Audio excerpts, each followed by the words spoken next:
Welcome to Man Does Tech, where I solve the problems you didn't even know you had. In this video, I will explain how to draw the Mini Cooper logo. Let's start by preparing our workspace. Grab a pencil, an eraser, and a clean sheet of paper. We'll begin by lightly sketching the primary circular outline that forms the base of the iconic Mini Cooper emblem. Take your time to make this circle as even and symmetrical as possible, as it sets the foundation for the entire design. Now let's add the distinctive wings that flank the central circle. Sketch them extending outwards, ensuring they have a graceful, aerodynamic shape.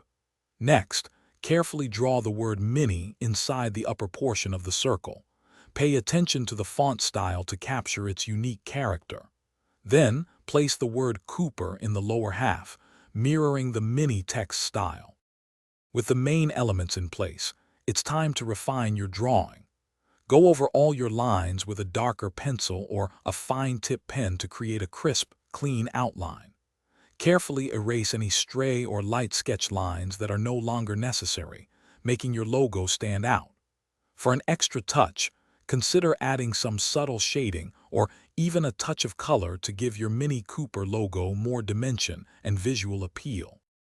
You've done a fantastic job drawing the Mini Cooper logo. Take a moment to review your work, making any last-minute adjustments to perfect your design. Remember, practice makes perfect, so don't hesitate to try drawing it again to further hone your skills. Before you go, if you're looking for ways to improve your financial understanding, check out the description for a link to The Simple Path to Wealth and other great deals. It's a fantastic resource that could truly change your perspective on money. Thanks for watching. If you found this helpful, don't forget to like and subscribe.